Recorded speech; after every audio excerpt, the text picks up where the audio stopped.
And we're back, like we never left. Welcome to episode 264 of the Confessions of a Not So Dangerous Mind podcast. I want to thank you all for spending some of your Friday afternoon with me here in New York. Once again, we're going to skip past all that promotional jazz and get right to the important aspects of this episode. You notice I changed the opening because today is a very sad day in baseball history in general, and in Yankee history in particular.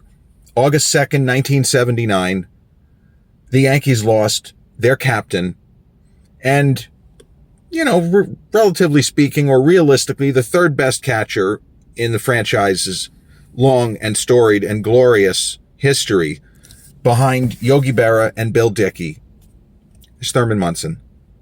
And Thurman Munson was only 32 when he died. He died in a plane crash, and I hate to be negative all the time or come across as negative and point out what to me is obvious, but it just seems like the risk of single-engine plane, and even when you get your license, I remember JFK Jr. 25 years ago, it's hard to believe that that's longer ago than Munson was 20 years prior, when Munson died in 79. But it just seems that the risks outweigh the rewards. And I have read about why Thurman wanted to get his pilot's license. He wanted to do his form and kind of his own personal commuting between home, Canton, Ohio, and the Bronx, or on the road. And he worked out some kind of arrangement with Steinbrenner. Like, he did everything was all above board. He didn't break any rules. And he certainly wasn't thinking, well, I'm going to end up crashing a plane. You don't want to be pessimistic, but at the same time, I kind of wish that he hadn't done it, obviously. 32. And the other thing with Munson, it's not just that he was 32. From the baseball perspective, he was already on the downside of his career, which is kind of horrifying to think about how many players are in their prime these days into their mid-30s, where you can't really tell a difference in terms of their skill sets at age 25 versus age 35. You look at someone, even Manny Ramirez, who didn't necessarily appear to be taking things so seriously. Manny Ramirez had a prime that lasted for more than a decade. He was still a one-man wrecking crew as late as 2008. The guy was crushing it going back to like 95, 96.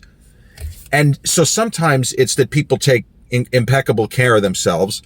And in the case of Munson, he just had a lot of physical issues that unfortunately came with the position of playing catcher. And this is one thing where I've always felt that Jorge Posada didn't get enough credit for maintaining such a high level of skill as he got well into his 30s. Posada's not a Hall of Famer, don't get me wrong.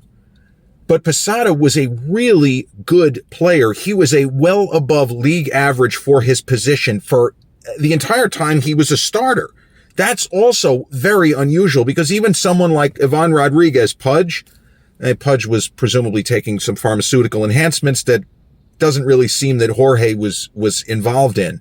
But even Pudge could still field, but his offense went downhill after a certain point in time, after he lost weight, got a little bit older. But the catching position is so brutal and can be so unforgiving. And Thurman, he had issues with cysts in his knees and behind his kneecap. And he had a professional life with a lot of pain and suffering, which were not like injuries where you're going to go on the disabled list, but just that his body was beat to shit. And this was somebody who had won the American League MVP award not that far in the rearview mirror. He was, at any other position, he would still be in his prime at 32. Aaron Judge is 32, or he's about to turn 32 if he hasn't already. Thurman Munson is 32, and he couldn't hit for power anymore. He really couldn't catch that much anymore. He couldn't throw.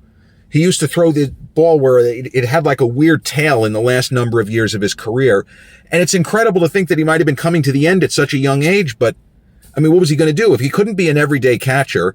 And he didn't have the kind of, even at his best, he was not someone who ever would have projected to be a designated hitter. It was the same thing, and the Yanks had this issue They never really dealt with it. They didn't have to. No one had a gun to their head. But Don Mattingly, at a certain point in time, was so far below league average at first base. And he was a fantastic fielder, but it's not like, well, we'll just make him a DH, because he didn't hit enough to do that either. That's the thing.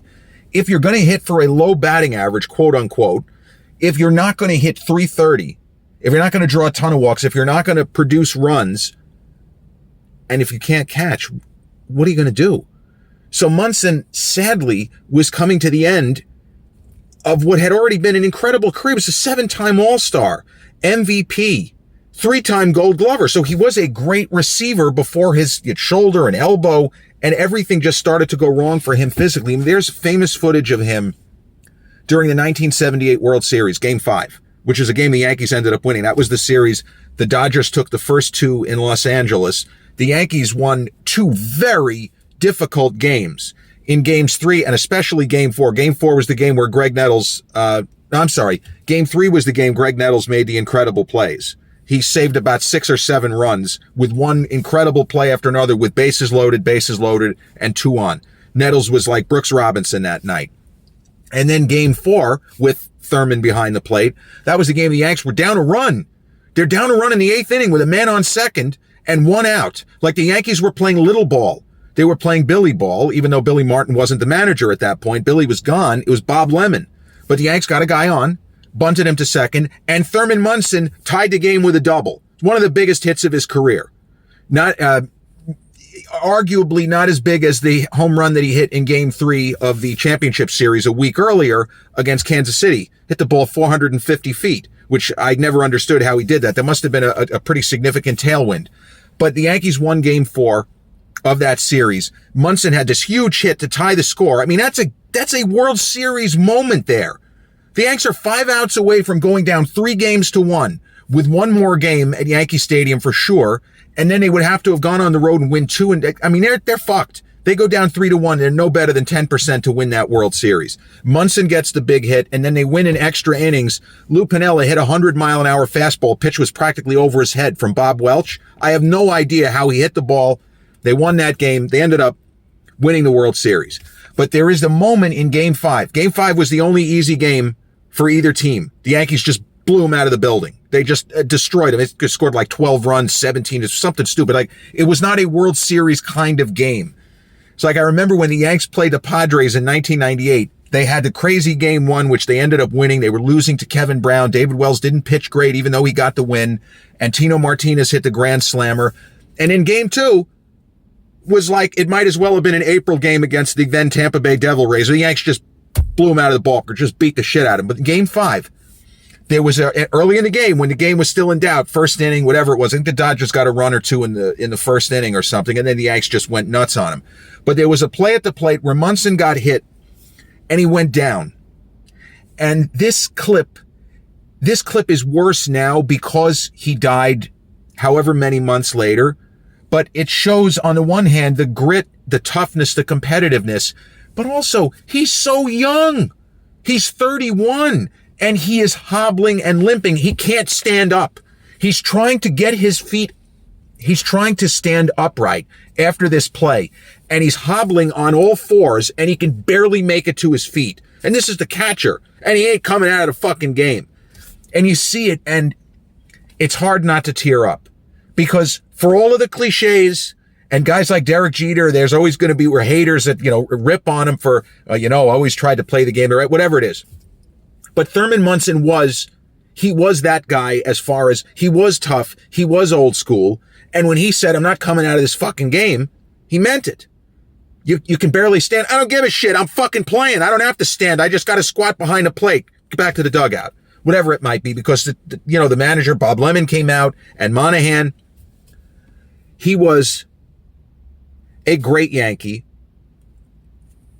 He was never going to be on the Yankees Mount Rushmore. He didn't have the career even of a Derek Jeter, certainly not of a Mariano, but you could put him on a Bernie Williams level if you want. He wasn't as good a player as Bernie. We know that. But Munson he straddled He straddled the eras. He came up when the team was terrible. He came up after Mantle retired. His rookie year, he won, I think it was 1970, he was a rookie. The Yanks actually had a good year. That was one of those years, if there were wild cards, the Yanks would have gone to the playoffs. They won 93 games. But the Orioles beat them out of sight, like 15 games better. But Munson straddled those eras of when the team was bad and then rebuilding and then when they got great.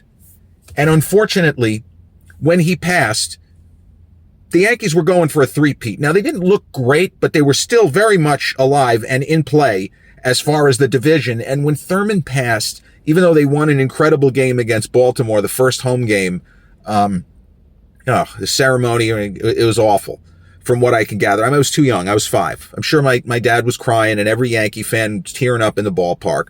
But that season was, went by the boards. And the team did not win another World Series till 1996. They had a big team in 1980. They had a fantastic team. That's one of the best Yankee teams that didn't even make the World Series. They won 103 games in 1980 in an American League East that was just ridiculous.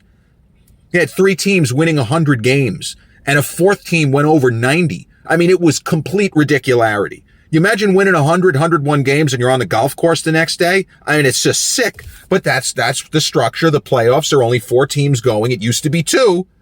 American League winner, National League winner until 1969 when they expanded and added the layer of playoffs to championship series. So the thing is, I have vague memories of when Thurman passed. I was 5. I wasn't even in nursery school yet. Kindergarten. I was getting ready to start kindergarten. It would have been, it was the summer. I started kindergarten about a month later. So I had an idea. And I guess you could say this is the first famous person where I was at least cognizant that they had passed. And I don't know, the Yankee franchise really seemed to be under a bit of a dark cloud until after the strike. Until they made it back to the postseason in 95. Like the 81 World Series was so horrendous.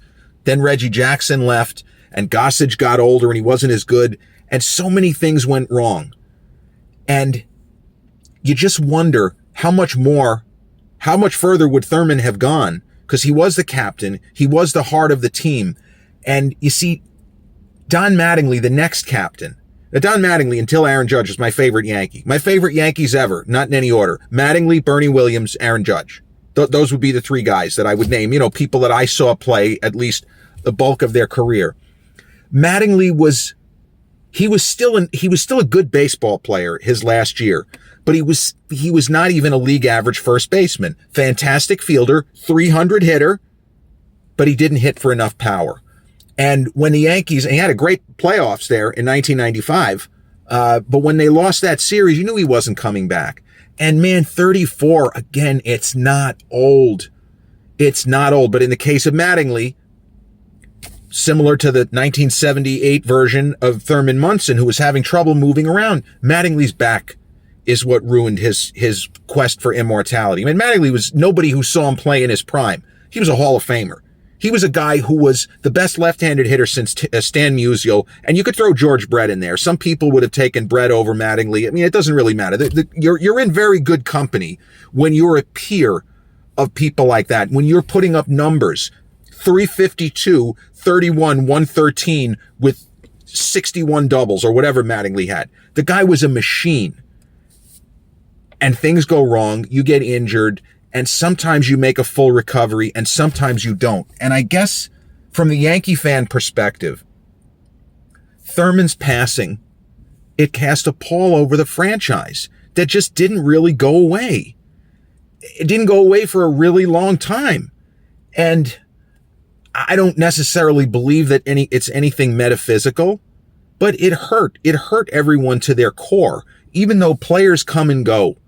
But George Steinbrenner and people at that level, Gene Michael, people like that, it did something. It hurt them. And the hurt didn't really go away. And I feel like there was a sense when they just went all those seasons in the 80s where they kept breaking out to a good start, first place, and then they just basically gassed out in the second half. The people in positions of influence probably were thinking, It's a little bit of bad mojo, bad luck, something. But they were thinking, when is it going to turn? And it is. Baseball players are very superstitious. As a fan, I'm not really that superstitious. I don't believe in if a guy has a no-hitter and I say it, he's not going to. That's nonsense. I don't buy any of that shit. But it felt like there was something that Thurman, he was there, and they did the right thing as far as always having his widow, at Old Timers Day, and throwing out the first pitch.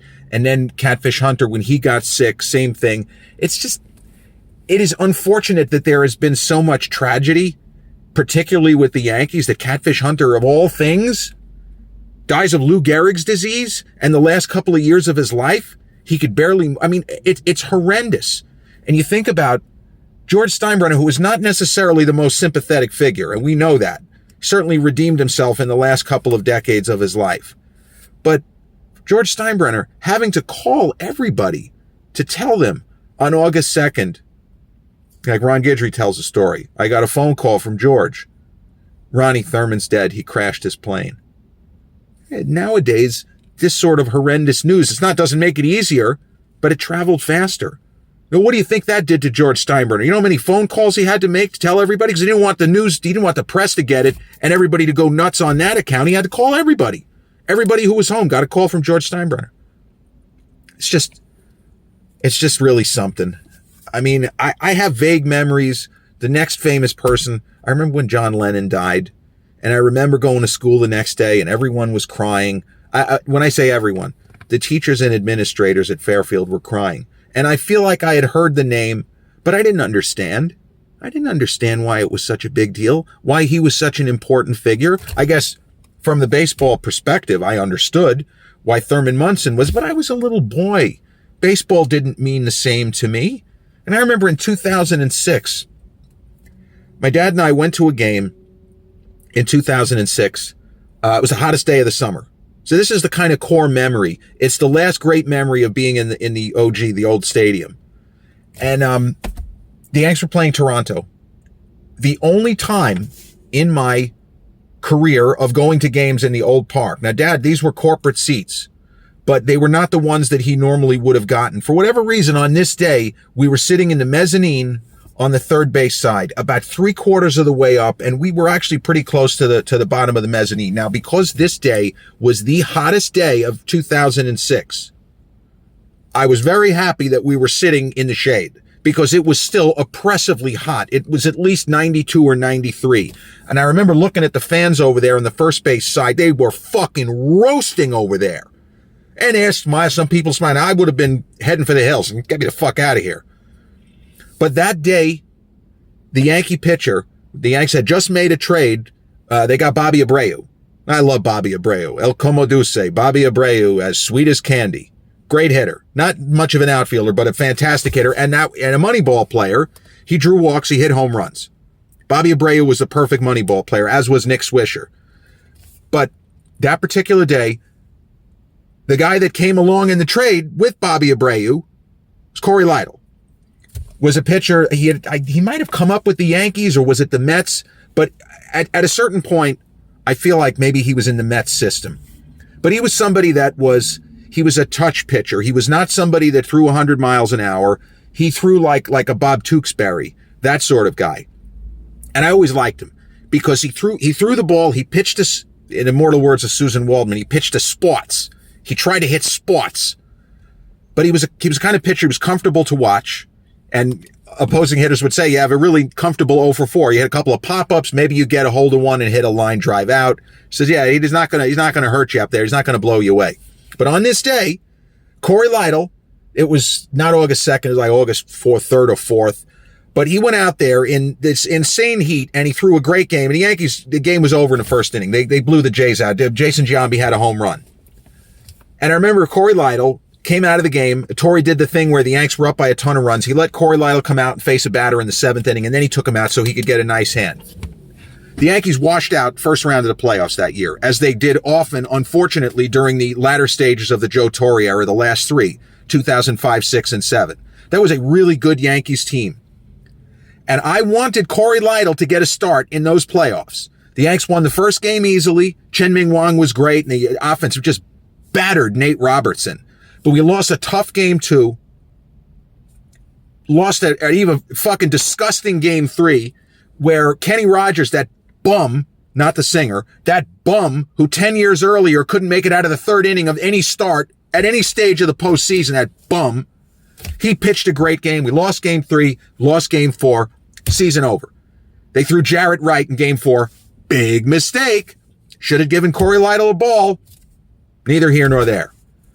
But a number of months after that, Corey Lytle was piloting a plane. He had the proper licenses. He was a good pilot. He crashed his plane. I think it was on the Upper West Side of Manhattan, and he died. And you just think of these things, and I guess because we know them, it's a bigger deal, but you say to yourself, how? Why? I just remember feeling awful. How young was he? Corey Lytle was maybe he was 33. Was he 34? I don't even think he was that old. He had another 50 years, 60 years. He was still a really good pitcher. I was hoping, you think, oh, well, he'll come back because we had Carl Pavano, who knew with him. You see these things, and you have these sorts of tragedies that happen in baseball. And I guess there's a sense that maybe, not you, but that the players are insulated and that they're just not going to fall victim to these things. Usually they don't. When I think about Corey Lytle, I think about the horrible turn that Catfish Hunter's life took. I think about Thurman Munson trying to get home to his family. When he crashed it, he was practicing takeoffs and landings, I think.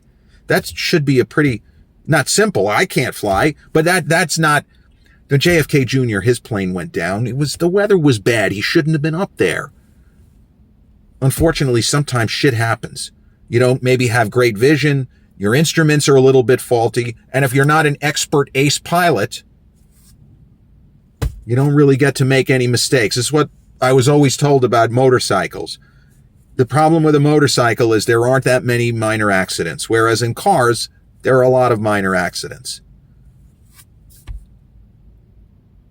Man, 45 years. Man, I'm 50, and it's still hard to believe that Munson's been gone 45 years.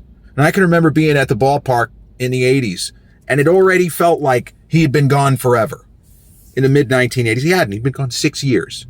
But when you're a kid, the perception and the conception of time, it's different. Now I feel it. This was a guy who would be 77, 87. No, 77. I'm sorry. He would be 77 years old if he was still around. He'd be Reggie Jackson's age. Reggie's a little bit older. And Reggie's still around. He's still vibrant as ever. He's still willing to offer his opinion whether you want to hear it or not. He's still as cranky as ever. And irony, of course, of Reggie and Thurman having their issues. It was one way. Reggie said some dumb shit, but ultimately they played like hell together. And they won two World Series together. And Reggie was as distraught as anybody when Munson passed. He had so much more life. So that's the thing. When you retire from baseball, you got another 50 years. It's not like golf where you keep playing and then maybe you got 20 or 30 years. You retire from baseball. If Thurman had retired at 35, Don Mattingly was 34. If you're an actor, you might not have even hit your peak as a movie star at that age. You're a sports figure. You're an athlete. You're on the other side of the mountain, as they say. It's just, it's not the kind of thing that's ever going to feel right. That Thurman Munson, gone at age 32. Dad didn't really talk very much about it.